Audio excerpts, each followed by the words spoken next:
Present scenario of school going children ಏನಾಗಿದೆ, ಒಂದು academy pressure, screen exposure, ಆಮೇಲೆ competition, ಆಮೇಲೆ ಮೆಂಟಲ್ ಟೆನ್ಷನ್ನು. ನಾವೇನು ನೋಡ್ತಾ ಇದ್ದೀವಿ ತಂದೆ ತಾಯಿಗಳು, we are only looking for their marks ಮತ್ತು ಅಚೀವ್ಮೆಂಟ್ ನೋಡ್ತಾ ಇದ್ದೀವಿ.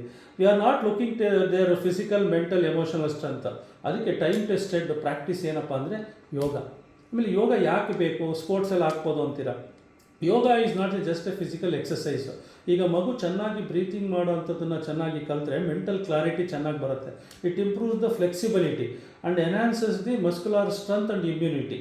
ಆಮೇಲೆ ಈ ಮಗುಗೆ ಈ ವಯಸ್ಸಿನಲ್ಲಿ ಬರ್ತಕ್ಕಂಥ ಎಮೋಷನಲ್ ಟೆನ್ಷನನ್ನು ಯೋಗ ಚೆನ್ನಾಗಿ ನಿರ್ವಹಣೆ ಮಾಡೋದನ್ನು ಕಲಿಸ್ಕೊಡುತ್ತೆ. ಆಮೇಲೆ ಇನ್ನೊಂದು ಪ್ರಶ್ನೆ ಏನು, ಯಾವ ವಯಸ್ಸಿನಲ್ಲಿ ಸೇರಿಸ್ಬೋದು ಅಂತಂದರೆ 3 ರಿಂದ 5 ವರ್ಷದಲ್ಲೇ ಒಳ್ಳೆಯ ಯೋಗ ಗುರುಗಳ ಮೂಲಕ ನಾವು ಯೋಗವನ್ನು ಕಲಿಸಿದ್ರೆ ಅಲ್ಲಿ ಮಂತ್ರಗಳನ್ನು ಕಲಿಸ್ಬೋದು. 3 ವರ್ಷದಿಂದ 5 ವರ್ಷದೊಳಗೆ ಶ್ಲೋಕಗಳನ್ನು ಕಲಿಸ್ಬೋದು. ಹಾಗೆ ಒಂದು ಅನಿಮಲ್ ಪೋಸ್ಚರ್ಸ್ಗಳನ್ನೆಲ್ಲ ಚಿತ್ರದ ಮೂಲಕ ಕಲಿಸ್ಬೋದು.